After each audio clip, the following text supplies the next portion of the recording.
Hello everyone, I'm Amir Behravan, and today I'm going to talk about long-term pore structure changes in Belite-based CSA cements. This work has been done under supervision of Professor Tyler Lay with collaboration with Dr. Neil Berg. First of all, I want to thank Federal Highway for supporting this study, and then thank all the contributors that without their help, I couldn't finish this study. As you may know, the majority of the concrete structures failure happened due to lack of durability, not the poor mechanical performance. The durability of concrete means the resistance of concrete to internal and external deteriorating influences. So, as the previous study showed, the chloride diffusion-induced corrosion is an important factor that can impact the service ability, service life, and the safety of the concrete structures. Therefore, it is important to study the chloride diffusion into concrete and cementitious systems. As the previous lecture showed, there are different techniques for measuring the diffusion coefficient of the cementitious systems.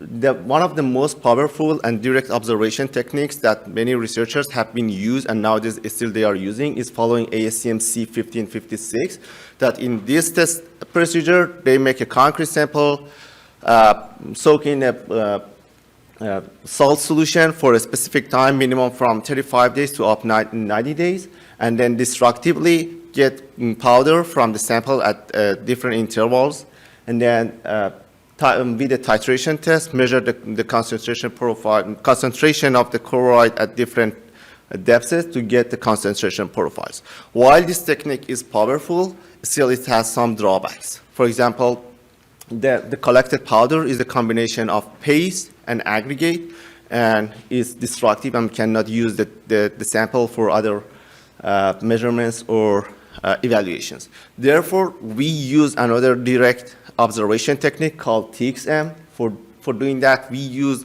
a SkyScan 1172 macro CD scanner. In that, we put a sample between X-ray source and between the X-ray source and the detector. When the X-ray passes the sample and reaches to the detector, it produces some 2D radiographs exactly similar to those that you get at doctors. So the gray values in radiographs means the darkness level of the object. For example, here you can see that the bones that are denser look darker than the soft tissue. For our concrete samples, the aggregates that are denser than the paste look darker. So the gray value means the difference in density or the chemistry or even both. One drawback of this technique is that this technique cannot detect the materials with low electron density. Therefore, we need to use a tracer that can absorb the X-ray. For example, here you can see that the sample has been ponded with water, and we cannot detect the water in our radiographs. But here, the sample is ponded with Ki or potassium iodide solution, and you can see that we have detected the potassium iodide solution on top of the sample. Therefore, we use potassium iodide as a tracer for our study. The 0.6 molarity solution and the concentration was chosen based on some preliminary testing. Also, this concentration matches the concentration of the NaCl testing. If I want to go over the procedure of this test, first we put the sample between the X-ray source and detector to get the first or reference radiograph before starting the experiment. And after that, we pond the sample with the potassium iodide and then took radiographs at different intervals to get the consequent radiographs. There, we analyze the data. When I mean by analyzing, it's to compare each radiograph, consequent radiographs with the reference radiograph. And then we got the concentration profiles, and then by subtracting the radiographs from the initial radiograph, we could get the penetration depths. By getting the radiographs, we have some gray values. So by using the calibration curves, we are changing the Gary values to something that we have sensed to them, the concentration profiles. When we have the concentration profiles, by applying Fick's second law, we can get the diffusion coefficient. As I said, by subtracting each radiograph at each interval from the initial radiograph, we can get the penetration depths. For example, here, if we subtract these radiographs from this one, we can get the penetration depths to here. This technique is a direct measurement technique that does not apply any electricity or any electric field to the samples, and it gives fundamental observation like the concentration profiles, the penetration depths, and the diffusion coefficient. The aim of this study is to investigate the long-term performance of different ACMs with a direct measurement technique of TXM, compare the performance of different ACMs together, and study the relationship between the porosity and the ion transport properties in different cementitious systems. For this reason, we made some paste samples with 5 types of SCMs. And then we did a sealed curing for all of them and did the curing time between 35 days up to 1 year. And then pound the samples with KI solution and then took the radiographs from 5 minutes up to 28 days. The SCMs that we use are alkali activated, calcium sulfoaluminate Belite cement, and calcium sulfoaluminate Belite cement plus Pore blocker, which is a commercial product, calcium aluminate cement, and ordinary Portland cement. Here is an example of the concentration profiles that we obtained for OPC after 35 days of curing. As you can see, the concentration profiles from 5 minutes up to 28 days. The diffusion coefficient, as you can see that the slope of the concentration profiles are changing. It means to somehow the diffusion coefficient represent the slope of the concentration profiles.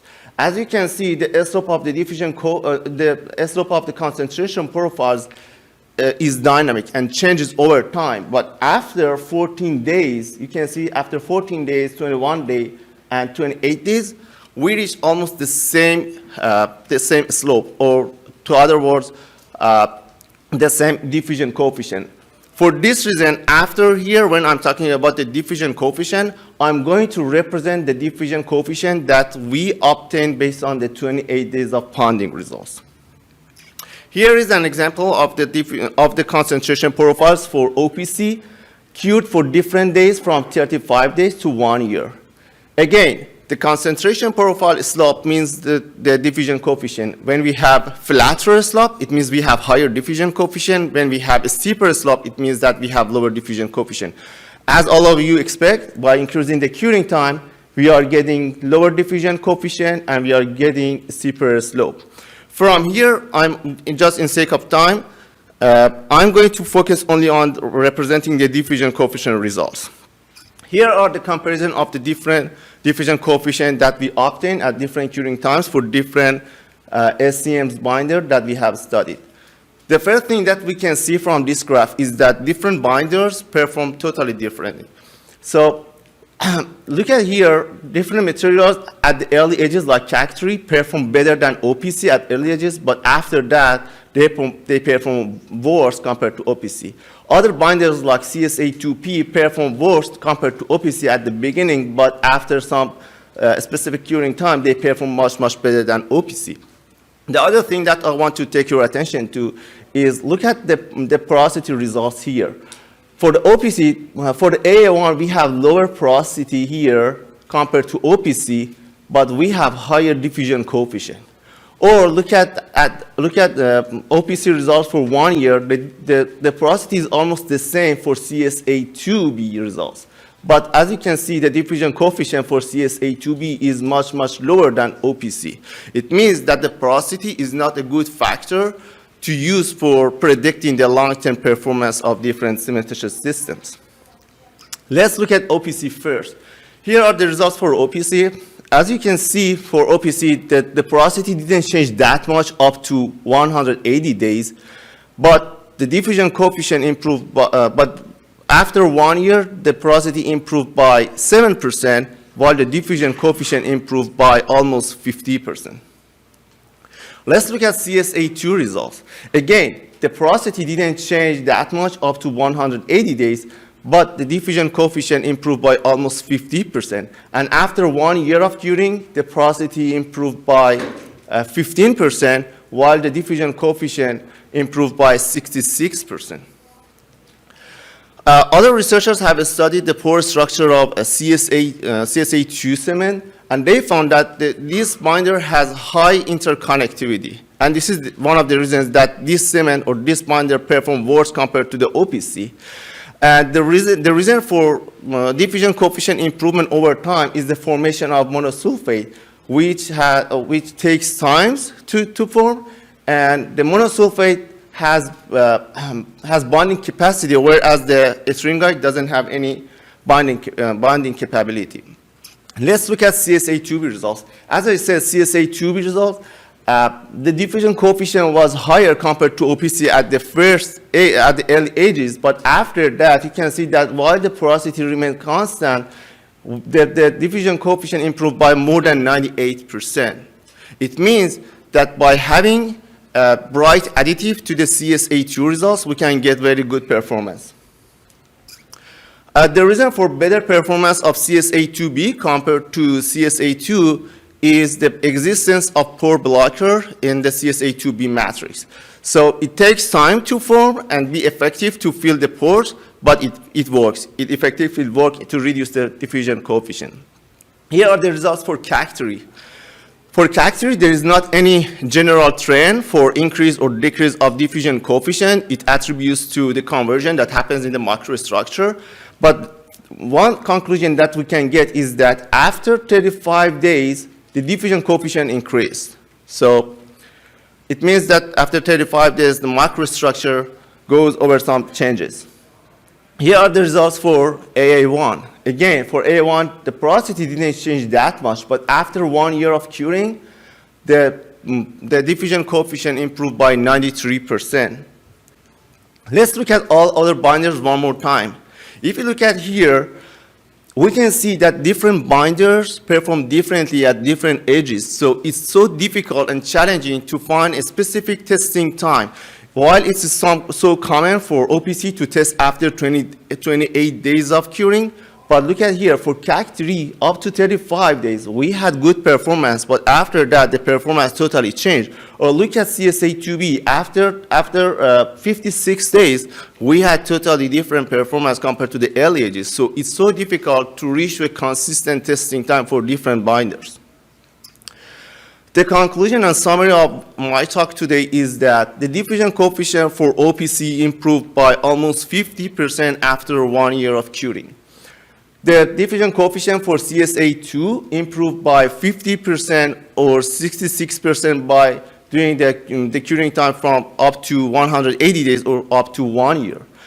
The diffusion coefficient for CSA2B was the lowest between all of those binders that we have studied. It's because of the right additives that has been added to the CSA2 cement matrix. For CAC3, the diffusion coefficient increased over time, which attribute to the conversion that happens to the microstructure of this binder. For A1, the diffusion coefficient improved by 93% after 1 year of curing.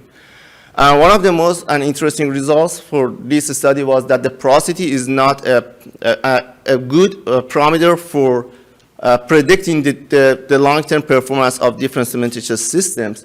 And it's challenging to find a specific testing time for different binders. So we need to find the right testing time for each binder that you are going to test. And the direct measurement of the TXM gives fundamental results of diffusion coefficient and other important parameters like surface concentration, diffusion coefficient, and the penetration depths. So this technique is, while it has some drawbacks, but it's a powerful measurement technique. Here are the references that I used to prepare this presentation.